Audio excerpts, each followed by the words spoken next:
for one of the highlights of our celebration, I would like you to welcome Catherine Zukis, who is going to introduce this year's Teacher of the Year. Come on down, Catherine.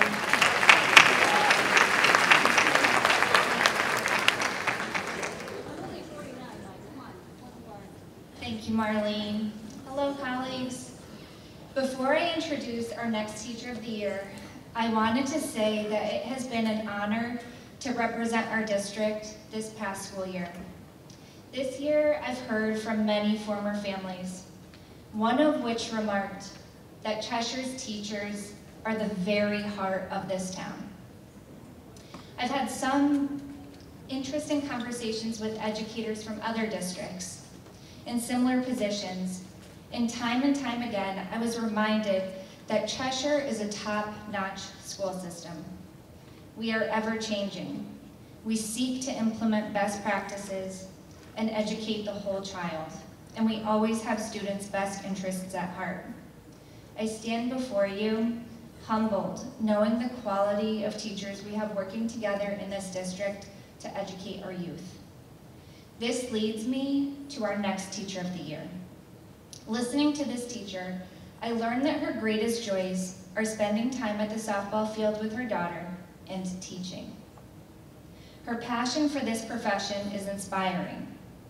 She has grappled with Cheshire's vision of social and emotional learning and complex thinking with remarkable tenacity. She isn't afraid to ask questions and hypothesize how big educational shifts might look in an elementary classroom. While wrapping her head around the idea of how to take higher level thinking practices and use them in her own practice, she reached out to Kevin Hanlon. Inviting him into her classroom, they worked together to find ways to connect existing curriculum to the vision of high quality instruction, to truly make thinking visible in a 5th grade classroom. She sees where Cheshire is going. Not only is she excited about where we are heading, she's eager to share her ideas and collaborate with her colleagues. She's a tremendous asset to her Doolittle community, which she's been a part of for the past 18 years. One of her colleagues said, she prioritizes the needs of her students and above all else, shows endless patience and flexibility to meet this, I'm sorry, I messed up the part one. She prioritizes the needs of her students and above all else, builds strong relationships with her students and makes her most vulnerable students feel valued. Without further ado, it is my honor to introduce our next Teacher of the Year, Mrs. Christine Diorio.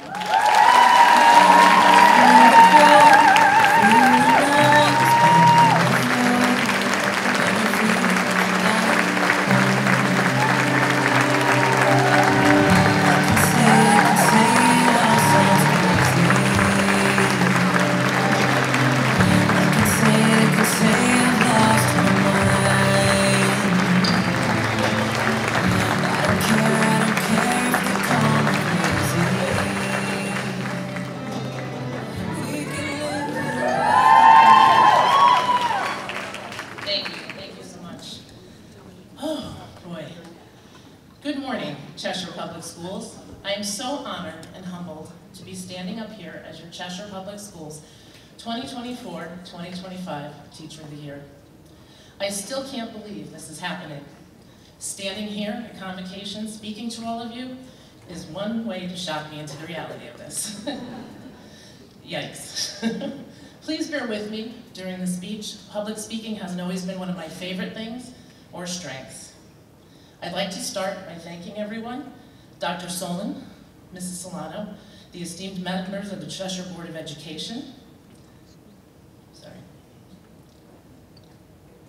my personal administrators, Ms. Amy O'Brien and Mrs. Kristen Loba, and everyone I have encountered in my journey as a teacher for the past 25 years.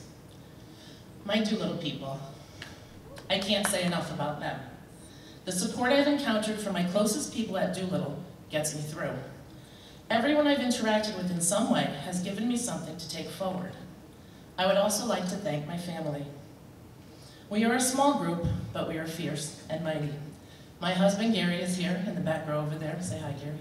As well as my daughter, Ariella, who is the one I love to watch play softball all year long, day and night, every weekend, all summer, all fall, all winter, all the time. They give me unconditional love and support every single day. But, my parents are no longer with us, but I always need to thank them too. They raised me with love, laughter, kindness, and respect. I could never do life or teach without all of them. I'm also thankful for all of you, all of the teachers and staff that show up each day and do what we do. Not everyone in the world knows what that really feels like. So joyful, yet so heavy at times. What we do can't be summed up in just a couple of sentences. I'd like to take this time to talk about that. Today is our first day, the first day of the next 183 school days in each student and teacher's life. So much will happen over the next 183 days. Some of it will be great, and some of it won't. We already know that. Those of us who have been in this business a while know what is to come, yet know there is great uncertainty as well. But we keep coming back, no matter what. We come back for the joy and love of what we do, even when we are unsure of what is to come that year and what we will face. The world of education has been difficult the last few years and continues to challenge us today. We make it all work somehow, and I'm so proud to be part of it, a part of all of you. We know our days won't all be easy, but in the words of Tom Hanks in one of my favorite movies, A League of Their Own, if it was easy, everyone would do it. It's the hard that makes it great. I am not looking at this incredible honor as a win for myself, not at all. I'm looking at it as an opportunity to represent all of you, a chance to support. If you were given this opportunity, what would you say? How would you represent the teachers of Cheshire and possibly the teachers of Connecticut? I was asked that question and I was a little taken aback. I had to dig deep for an answer and had to sit with it for a few minutes while everyone on the selection committee was looking at me. I felt my mind begin to panic. I think that is because my first reaction was trying to think of the answer that the people at the table wanted to hear. I began to scramble for a good, solid educational answer. Those who know me best know that I can be good at that. But it didn't come. That wasn't what was in my heart at that moment. I took a breath and thought about what my real self would say. My true self, and this is what came out. This is what I would say to all of you, the teachers. I see you. I see and hear the teachers. Something has happened to the teachers in our country, states, and districts, and I think they need some help. I want to help them. I told the people at the table, I want to help you, help them. I thought about what I would say to you all summer. This wasn't an easy speech to write.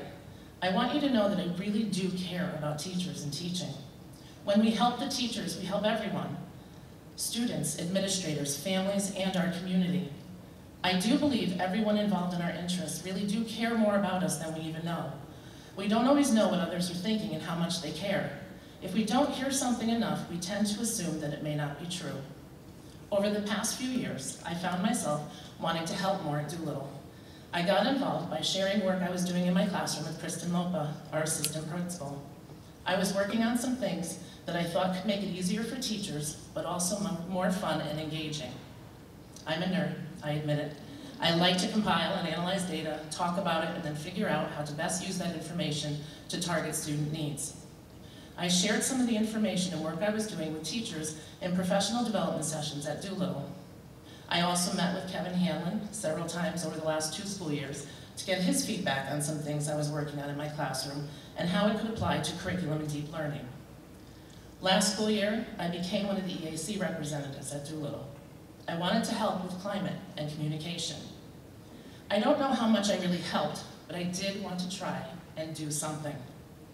I have made these changes in myself and put myself out there more because as I looked around at teachers over the past few years, not just here in Cheshire, but in our state and in our country, I saw a disconnect at times.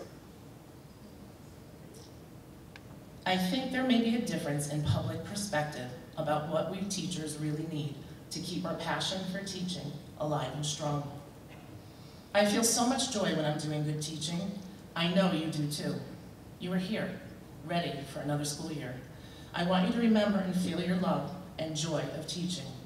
If you can't find it, I want to find a way to help. What we do is rooted in very strong passion and emotion.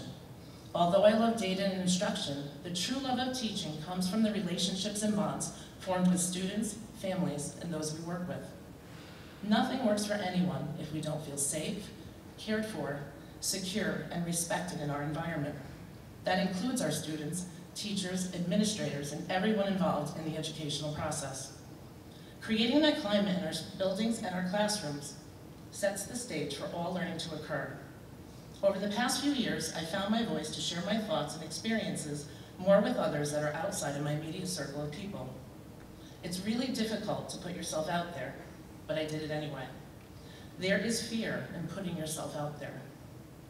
Fear is a powerful emotion that keeps us from being vulnerable from time to time. Something happened to us all during COVID and its aftermath. Post-COVID is a world with increased need, anxiety, depression, anger, and stress. It's everywhere. It's exacerbated by the news and rampant on social media. No one can keep up with the volume of technological advances. Everything's happening so fast all of the time. Our world has become more technology-based and less social. Our students have become less apt at social interactions, and more have seemed unhappy, stressed, disconnected, and overwhelmed. More of our society lives in fear, sickness, danger, financial struggle, and how to raise our children to deal with all of it. I know that every single person in this room has been doing their very best to put on their best face and handle it all. But sometimes it feels like too much. People's experiences affect what they do, how they react, and how they perceive the world. Everyone has their own lens and views things differently. It's no wonder that this stress is brought into our classrooms at a much more rapid pace than ever before. The children coming to us have had different experiences than children pre-COVID. It feels like the kids are different sometimes, but honestly, kids are still kids. It's their experiences that have changed. The world has changed, and that change shapes the perception, reactions, and behavior of everyone in some way, including the teachers, administrators, students, and their families. If you look around this room, this is a force of people who care deeply about their students. They love what they do. I love what I do. Our profession is about many things, but the core of teaching starts with that love of teaching and caring deeply about our students. This is nothing new, but it gets lost sometimes. The stress and buzz of our world gets in the way. Our world has so many external negative influences today that provide us with one-way messages. Social media has a tendency to create self-judgment, which affects our own perceptions. Yes, I love the funny teacher and cat reels and TikToks too, but I had to start filtering what I viewed. It's easy to go down the negative rabbit hole in the comments, isn't it? It isn't always healthy for us and can bring us down and alter our perceptions. When stress creeps in and takes over, it makes that love feel off. So what do? How do we get that love back and keep it? Honestly, I really don't know the answer, but I think acknowledging it and starting a dialogue about it will help. Our jobs start with emotion, and we have to start taking better care of our emotions, our spirit, and each other. We need to communicate more effectively and timely. Sometimes we wait so long and don't communicate what we really need. When we wait so long, it sometimes builds up over time and comes out in a way that we never intended. We need to remind ourselves that we need to listen and reflect to understand someone else's perspective and not just to reply. That can be very difficult in today's fast-paced life. There have been so many new programs put in place in our school system to assist in our health and mental well-being. That is a very good start, and more of us need to start taking advantage of it. I do think some of the hesitance from staff comes with the phrase, "I don't have time." I get that 100%. It's difficult to do things that are good for us before and after our school day. But at some point, our wellness has to be internal and our choice. We may need to make some changes in how we help ourselves and each other. For just a minute, I'd like you to picture yourself in your classroom at a time when you felt pure joy and happiness. I know it's in there. We all have those incredibly joyful moments, those moments that help you remember why you were a teacher and make you want to teach forever. It's an amazing feeling. Those moments are just the best. They feel so warm and fulfilling. Unfortunately, we also have days that don't go so great. Sometimes those days are downright painful and hurtful. What do you do when you have one of them? When I have one of those days, I go to my people at school. Those people that care for me unconditionally. The people who make me laugh and let me vent freely without judgment. Think about your people for a minute. Those at school that help you, not just with your teaching, but with your heart and soul. Teachers need other teachers. It's how we get through. They make us laugh and truly understand what we're going through right in that moment. If you are new and don't have your people yet, find them this year. You're going to need them. Teaching isn't a profession that can or should be done alone. I also challenge you to put yourself out there this year as a helper. We can choose how we communicate and how we react to situations and each other. Hold your closest near and dear, but if you see someone who may help, put yourself out there, include them. You can change someone's entire day with a short conversation. If you are feeling low or having a difficult day, recognize it and try to communicate what you need. Don't be afraid to ask for help, even if it's hard. It's easy to get stuck in a rut during tough days. Find someone to talk to if this happens. If the first person can't help you, find someone else. Don't let it fester and stay in you. There is more help out there than you may realize. As I wind this speech down, I want you to remember who you are, who we are. We are teachers that care and work extremely hard. We step into our classroom each day and perform a grand symphony that includes imparting knowledge of academics, life lessons, compassion, kindness, concern, caring, responsibility, and trust. This year, try to remember the love and passion we have for what we do. Try to laugh more and try to remember that you are a light that guides people to greatness. I'd like to end with something by Scottish poet Donna Ashworth. It makes me think of all the teachers. It is called You. If every single person who has liked you in your lifetime were to light up on a map, it would create the most glitteringly beautiful network you can imagine. Throw in the strangers you've been kind to, the people you've made laugh or inspired along the way, and that star-bright web of you would be an impressive sight to behold. You're so much more than you think you are. You've done so much more than you realize. You're trailing a bright pathway that you don't even know about. What a thing indeed. Now look around you at the people in here. Just imagine the bright pathways all of you have created from your love, kindness, and all you have done for your students and families. It is beyond phenomenal. I wish you all the best and happiest year. If you need a helper or support and don't know who to go to, get in touch with me. Thank you very much for listening. I appreciate it.